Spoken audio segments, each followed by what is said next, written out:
अस्सलाम वालेकुम, welcome back to my YouTube channel. Hope you are all doing well. सबसे पहले दुरूद व सलाम अल्लाहुम्मा सल्ली व सल्लिम अला नबिय्यिना व हबीबिना मुहम्मद व आलिहि व सहबिही सल्लल्लाहु अलैहि वसल्लम।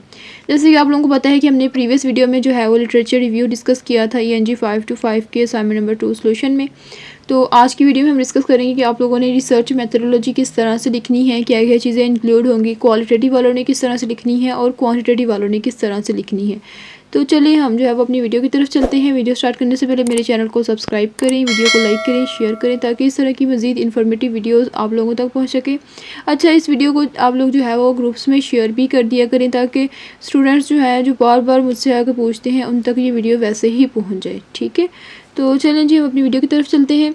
जैसे आप लोगों को पता है कि लास्ट में मैंने लिटरेचर रिव्यू आप लोगों को कंप्लीट समझा दिया था कि क्यों लिखते हैं, कैसे लिखते हैं, किस वजह से लिखते हैं और कहाँ कहाँ से जो है वो डाटा कलेक्शन करनी होती है। ठीक है, इसका सैम्पल क्योंकि आज कंप्लीट होना था, रिसर्च मेथडोलॉजी को इंक्लूड करके मैं चाह रही थी कि कंप्लीट ही आप लोगों के साथ शेयर करूं, तो फिर आज जो है वो मैं आप लोगों के साथ इसका सैम्पल जो है वो कम्युनिटी में शेयर कर दूंगी। आप वहां से इसको जो है वो ले सकते हैं। ठीक है, अब यहाँ पे जो है वो रिसर्च मेथडोलॉजी की कुछ गाइडलाइंस दी हुई हैं कि रिसर्च मेथडोलॉजी वाला सेक्शन जो है वो इन्वेस्टिगेट करता है कि आप लोगों ने रिसर्च प्रॉब्लम को किस तरह से जो है वो सॉल्व करना है। ठीक है, कौन सा मेथड जो है वो अप्लाई करना है, उसकी वैलिडिटी, रिलायबिलिटी, जो आप इंस्ट्रूमेंट यूज़ करेंगे कैसे चेक करनी है और ये सारी चीज़ें। तो इसमें बेसिक जो आप लोगों की हेडिंग्स होती हैं ना वो ये हैं। ये सारी हेडिंग्स आप लोगों ने मस्ट इंक्लूड करनी होती हैं अपने रिसर्च मेथडोलॉजी में। ठीक है, ये हेडिंग्स आप लोगों ने नोट कर लेनी है। हेडिंग्स यही होंगी सबकी सेम, लेकिन जो अंदर जो है होंगे ना, मतलब मटेरियल जो होगा वो आप लोगों के डिफरेंट टॉपिक्स होंगे, तो आप लोगों के अपने अपने टॉपिक के हिसाब से होगा।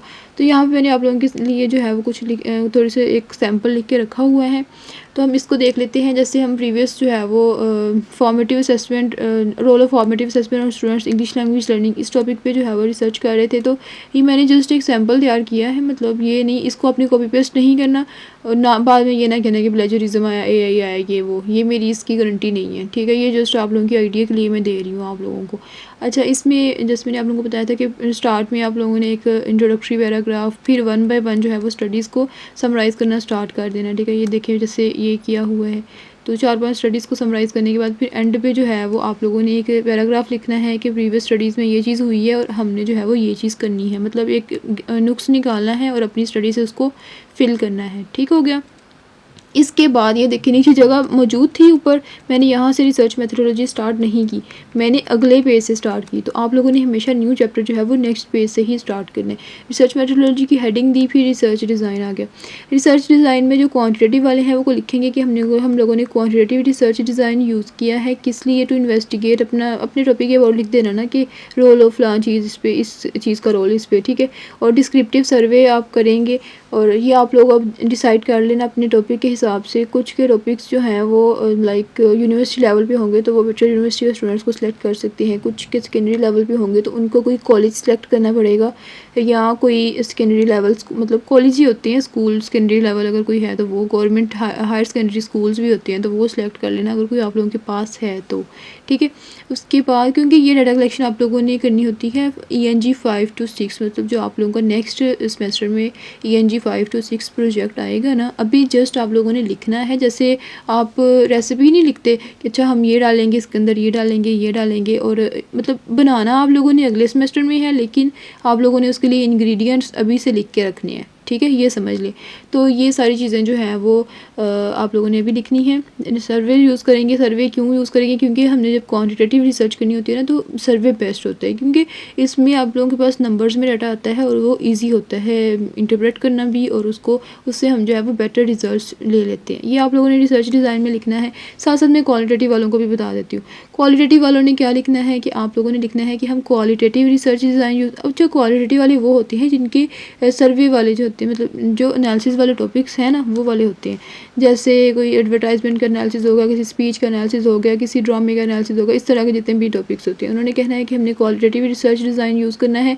और ये जो थ्योरी होती है ना, जैसे ये CDA है, अगर तो आपने डिस्कोर्स एनालिसिस करना है तो फिर क्रिटिकल डिस्कोर्स एनालिसिस की जो थ्योरी है ना, फेयर क्लफ की दी हुई CDA, ये आप लिखेंगे यहाँ पे कि हम लिंग्विस्टिक और विजुअल एलिमेंट्स को जो है वो ब्यूटी प्रोडक्ट्स के में एनालाइज करेंगे, और मतलब लिंग्विस्टिक स्टडी भी होगी और विजुअल साथ साथ जो है वो आप इमेजेस भी ऐड करेंगे। तो अगर तो इस तरह की कोई स्टडी है तो फिर आप सीडीए यूज़ कर सकते हैं। अगर कोई पावर एक्सर्शन या इस तरह की कोई थ्योरी है तो फिर उसके लिए आपको और थ्योरीज़ जो है वो सर्च करनी पड़ेंगी और उनको यहाँ पे लिखना पड़ेगा, ठीक है। तो वो थ्योरी आप लोगों ने थ्योरेटिकल फ्रेमवर्क जो होता है ना वो आप लोगों ने पहले डिसाइड करना है कि आप लोगों का क्या होगा, उसको आप लोगों ने इंस्ट्रक्टर से अप्रूव करवाना है। उसके बाद आप लोगों ने राइट करना है कि क्वालिटेटिव रिसर्च डिज़ाइन के साथ हम ये थ्योरी जो है मतलब क्वालिटेटिव तो आप लोगों की होगी, साथ आप लोगों ने थ्योरी कौन सी यूज़ करनी है उस कंटेंट को, अपनी कंटेंट की क्वालिटी को चेक करने के लिए, क्योंकि आप लोगों ने सर्वे नहीं करना होता, आप लोगों ने जस्ट अपना टेक्स्ट उठाना है और उस पर वो थ्योरी अप्लाई करनी है और उसका एनालिसिस करना है, ठीक है। पॉपुलेशन में आप लोग लिखेंगे अगर तो ब्यूटी एडवर्टाइजमेंट्स है तो आप लोगों ने लिखेंगे कि beauty advertisements from publish on Facebook, या किसी की अगर इंस्टाग्राम पे है तो वो लिखेंगे। और अगर कोई स्पीच है तो स्पीच का जो टेक्स्ट होगा वो आप लोगों की पॉपुलेशन या डाटा होगा, मतलब पॉपुलेशन के साथ डाटा भी लिख देना क्योंकि क्वालिटी वालों की डाटा ही होता है, सैम्पलिंग डाटा होता है, ठीक है। अब सैम्पल साइज़ आप लोगों का कितना होगा, अगर तो एक ही स्पीच है तो आप लोग लिखेंगे speech of Zulfikar Ali Bhutto from in the year आप लिख देंगे या डेट लिख देंगे, ठीक है। या फिर अगर आपकी एडवर्टाइजमेंट्स है तो फिर आप उनका नंबर लिखेंगे, कितनी एडवर्टाइजमेंट्स लेनी है आप लोगों ने, तो फिर आप लोगों ने लिखना है कि हमने जो है वो 20 लेनी है, 20 ले लें, 10 लेनी है तो 10 ले लें। ये आप लोगों पे डिपेंड करता है कि आप लोगों ने कितनी एडवर्टाइजमेंट्स का एनालिसिस इजीली कर सकते हैं, ठीक है। फिर उतने का करना भी है आप लोगों ने, और ये करना नेक्स्ट प्रोजेक्ट में होता है। फिर नेक्स्ट जो है वो आप लोगों ने इसमें इंस्ट्रूमेंट की जगह अगर आप जो है वो थ्योरेटिकल फ्रेमवर्क भी लिख दें तो वो भी जो है वो गलत नहीं होता, ठीक है, वो बेहतर रहता है। साथ दोनों ही भला लिख दें, ये स्लैश डाल के दोनों ही लिख दें। थ्योरेटिकल फ्रेमवर्क आप लोगों का फिर CDA theoretical as an analytical framework जो है वो यूज़ होगा, ठीक है, इस रिसर्च में। और इसके अलावा फिर इसमें सीडीए में हम क्या करते हैं, आपने सीडीए जो है वो इसको सर्च करना है गूगल पे। इसमें इसकी 3D मॉडल है, सीडीए जो होता है ना ये 3D मॉडल है, 3 डायमेंशनल मॉडल है। और इसमें टेक्सचुअल एनालिसिस करते हैं, डिस्कोर्स प्रैक्टिस करते हैं और सोशल प्रैक्टिस जो है वो 3 मतलब ये मॉडल्स पे जो है वो मुश्तमिल होता है, ठीक है। तो बेसिकली ये सीडीए मॉडल है। तो आप लोगों ने इस तरह से जो है वो थ्योरेटिकल फ्रेमवर्क को, मतलब ये तो मैंने शॉर्टली आप लोगों को बताया है ना, आप इससे ज़्यादा भी एक्सप्लेन कर सकते हैं, ठीक है। तो आप लोगों ने इस तरह से इसको जो है वो एक्सप्लेन करना है अपने फ्रेमवर्क को। फ्रेमवर्क आप लोगों ने अच्छे से एक्सप्लेन करना है, आप लोगों को समझ होनी चाहिए कि आप लोगों की स्टडी पे ये किस तरह से अप्लाई होगा, ठीक है। तो उसके बाद फिर आप लोगों ने डाटा कलेक्शन प्रोसीजर लिख देने हैं कि पहले हम जो है वो एडवर्टाइजमेंट सेलेक्ट करेंगे किसी, मतलब ओबियसली फेसबुक से अगर आपने ब्यूटी प्रोडक्ट्स की एडवर्टाइजमेंट्स लेनी है तो आप लोगों को पहले देखना पड़ेगा ना कि कौन सी एडवर्टाइजमेंट्स कहाँ से लेनी है, तो वो आप लोगों ने सिलेक्ट करनी है। प्रोपोजिव सैम्पलिंग इसके लिए यूज़ होती है। प्रोपोजिव सैम्पलिंग का मतलब है कि जो एडवर्टाइजमेंट आपको लग रही है ना कि उसमें अच्छे मतलब जो है वो आप लोगों के एनालिसिस के लिए वो बेहतर है, तो वही आप लेंगे, मतलब अपनी मर्ज़ी से लेंगे आप, ठीक है। तो ये होती है प्रोपोजिव सैम्पलिंग टेक्निक। और इसके अलावा only post published with in the last 12 months, हाँ ये भी आपने स्पेसिफाई करना होता है कि जस्ट हम पिछले आप 6 मंथ का ले लें, आप 4 मंथ का ले लें, आप 3 मंथ्स का ले लें, लेकिन फिर आपको एडवर्टाइजमेंट्स जब सेलेक्ट करनी है ना तो आप लोगों को फिर ध्यान रखना पड़ेगा कि वो जो पोस्टिंग ओबियसली एडवर्टाइजमेंट्स उन्हीं की होंगी ना जिनके ये जो है वो ब्रांड्स होंगे, तो उन ब्रांड वालों ने वो पोस्ट जो है वो लास्ट 3 मंथ्स में की हो, या अगर 4 मंथ्स मतलब किए हैं तो फिर लास्ट 4 मंथ वाली ही आप लोगों ने एडवर्टाइजमेंट्स उठानी है, ठीक है। तो ये एक समझ ले डिलिमिटेशन आप लोगों ने ऊपर भी ऐड करनी है और यहाँ पे भी इसको जो है वो फुलफिल करना है। डाटा एक्सट्रैक्शन फिर आप लोगों ने बताना है कि हमने जो है वो उसमें से उनकी कलेक्ट करने के बाद फिर हम लोगों ने जो है वो उसका किस तरह से डाटा एनालिसिस किया, ब्रांड का, product type, target audience, textual analysis किया, विजुअल इमेजेस वगैरह जो है वो उसके निकाले, ठीक है, एनालिसिस के लिए। फिर सीडीए अप्लाई किया, CDA using fair class CDM model, उसमें थीम्स, रिप्रेजेंटेशन, इसको मज़ीद भी आप जो है वो एक्सप्लेन कर सकते हैं कि आपने किस तरह से उसके पहले टेक्सचुअल एनालिसिस किया, फिर हमने जो है वो डिस्कोर्स प्रैक्टिस की, फिर हमने जो है वो सोशल प्रैक्टिस मतलब जो है वो उसका एनालिसिस किया, ठीक है। अब स्टूडेंट्स के ये भी क्वेश्चन आएंगे कि आप ये जो है वो टेक्सचुअल एनालिसिस क्या होता है, डिस्कोर्स प्रैक्टिस क्या होती है, सोशल एनालिसिस क्या होता है। तो देखिए सोशल जितना भी आपको टेक्स्ट जिसको अपने डिस्कोर्स एनालिसिस करना है उसमें ये मॉडल अप्लाई करना है। और टेक्सचुअल एनालिसिस में बताइए क्या होता है, हमने जो भी टेक्स्ट सेलेक्ट किया होता है उसका टेक्सचुअल एनालिसिस करते हैं, मतलब वोकैबुलरी होगी, जो भी आपने चीज़ें वो आपने स्पेसिफाई करनी है अपने ऑब्जेक्टिव में कि हम जस्ट वोकैबुलरी पे फोकस करेंगे या लिंग्विस्टिक स्ट्रेटजीज़ पे, या जो है वो वोकैबुलरी हो गई, फिगर्स ऑफ स्पीच हो गई, मतलब इस तरह की जो टेक्स्ट की जितने भी टाइप्स होते हैं, जितने भी फीचर्स होते हैं उनका एनालिसिस करेंगे, ठीक है। उसके बाद डिस्कोर्स प्रैक्टिस आ जाती है। फॉर एग्जांपल अगर आप किसी स्पीच का एनालिसिस कर रहे हैं टेक्सचुअल एनालिसिस में आप लोगों को आ जाएगा कि उस लीडर ने किस तरह की जो है वो स्पीच यूज़ की है, किस तरह की वर्ड्स यूज़ किए, किस तरह की वोकेबलरी यूज़ की है, सेंटेंसेस किस टाइप के थे, सेंटेंसेस की टाइप्स क्या थी और उसके टोन वगैरह, मतलब ईच एंड एवरीथिंग। उसके बाद डिस्कोर्स प्रैक्टिस में आप लोगों को आ जाता है कि वो डिस्कोर्स प्रैक्टिस कहाँ पे हो रहा है, जो भी स्पीच है वो आपका डिस्कोर्स है ना, वो प्रैक्टिस कहाँ पे हो रहा है, किस कॉन्टेक्स्ट में, उस सोशल कॉन्टेक्स्ट को आपने बताना है। आया कि ये डिस्कोर्स जो है वो किसी लाइक जो आप लोगों की इलेक्शंस होते हैं, इलेक्शंस में ये डिस्कोर्स प्रोड्यूस हुआ है या किस तरह से, और उसके हिसाब से उस कॉन्टेक्स्ट के हिसाब से इसमें जो है वो क्या क्या चेंजेस, मतलब किस तरह से इसकी एडॉप्शन हुई है, ठीक है। तो उसके बाद सोशल एनालिसिस में हमने जो है वो एनालिसिस करना होता है कि ऑडियंस पे हर एक टेक्स्ट का ऑडियंस पे क्या असर होगा, मतलब जो सोशल इस डिस्कोर्स प्रोड्यूस हो गया, अब सोशल सोसाइटी में उसकी किस तरह से प्रैक्टिस होगी, ठीक है। तो ये सोशल प्रैक्टिस में जो है वो हम सोशल एनालिसिस में करते हैं। तो ये 3 स्टेप होते हैं फेयरक्राफ्ट CDM मॉडल के।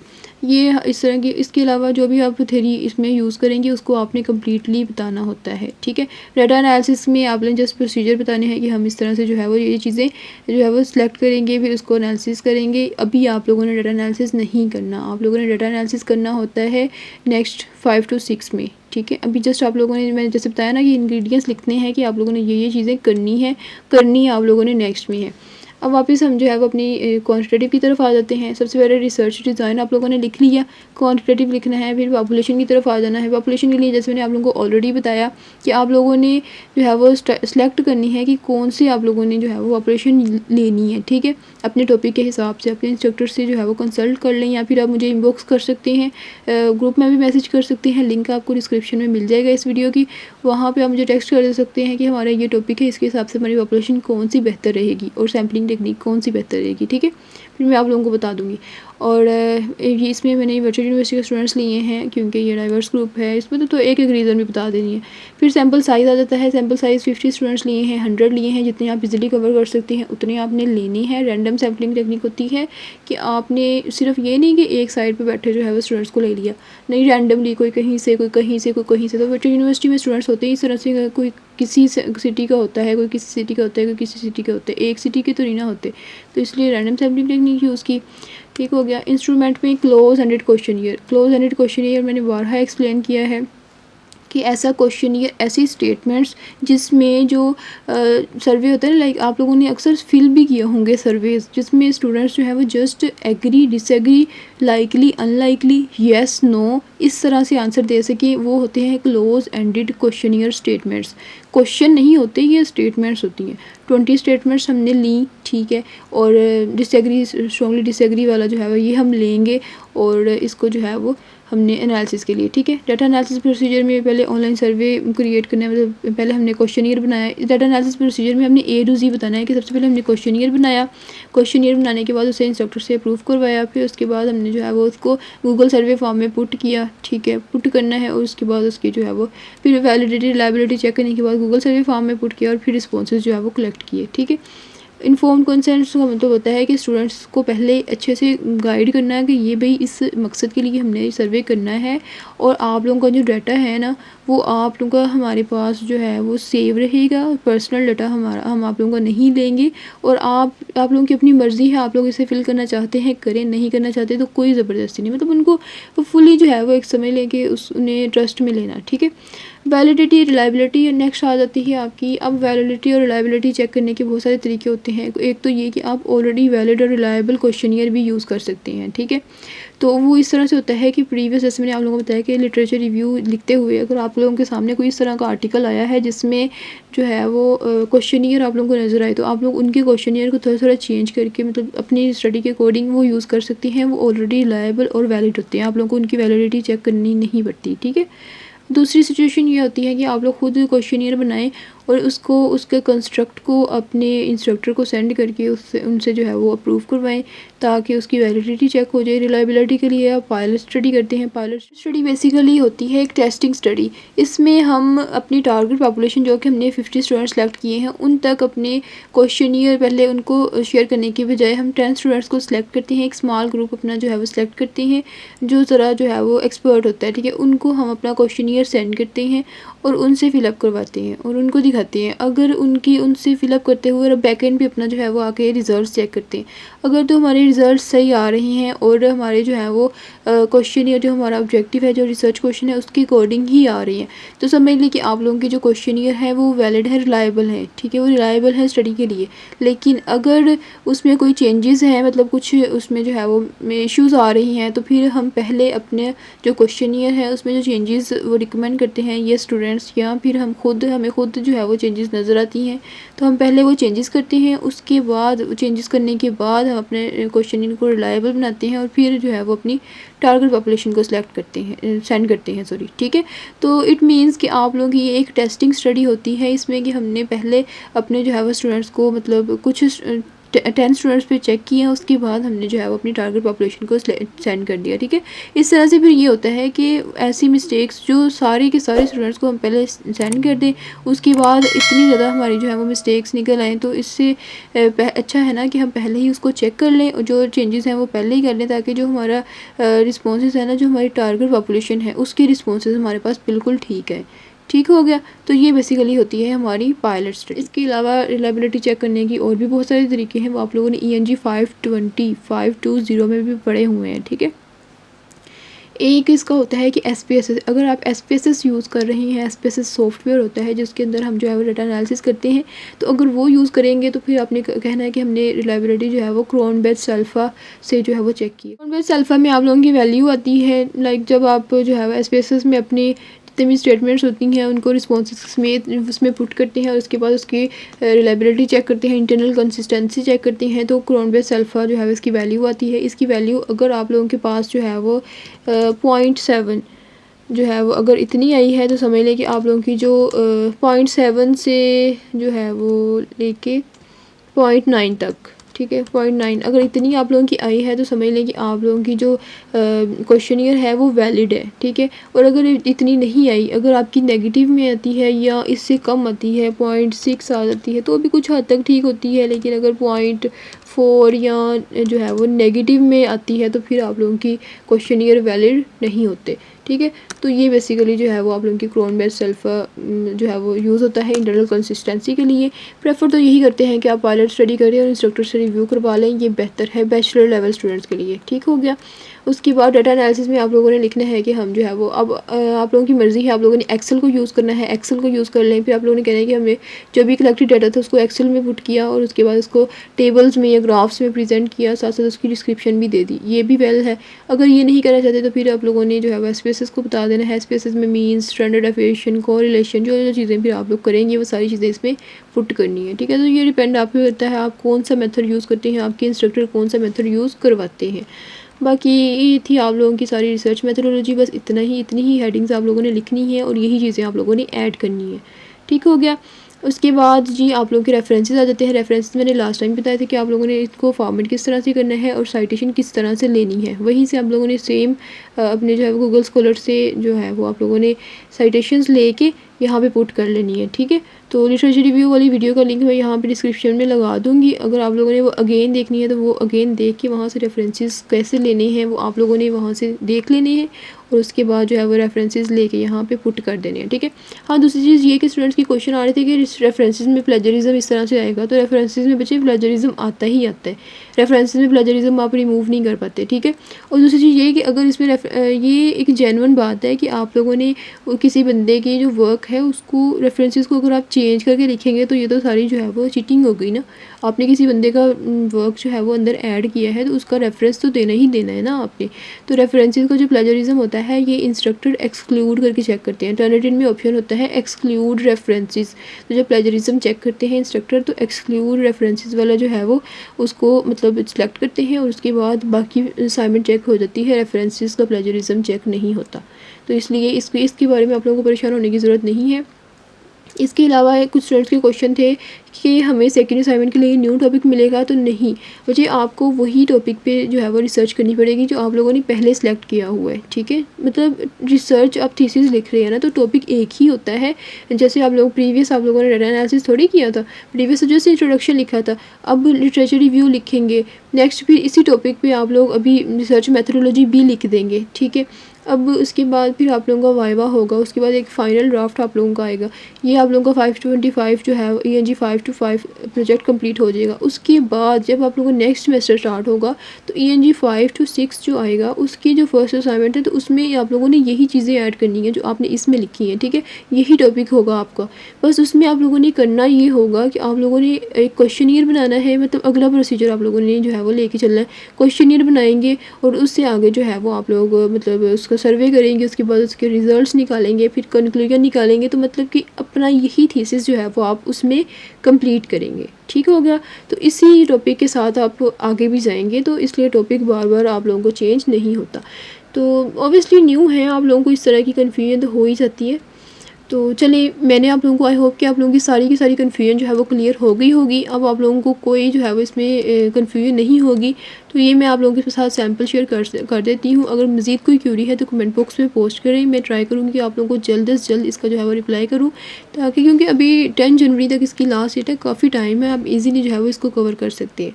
ठीक हो गया। तो चलें जी, मुझे दीजिए इजाज़त। वीडियो पसंद आई है तो वीडियो को लाइक कर दी, एक छोटा सा कमेंट कर दी और मेरे चैनल को सब्सक्राइब कर दें, ताकि इस तरह की मज़ीद इन्फॉर्मेटिव सी वीडियोस मैं आप लोगों के लिए बना सकूं। इसके साथ ही मिलते हैं नेक्स्ट वीडियो में, तब तक के लिए अपना ख्याल रखिएगा। अल्लाह हाफिज़।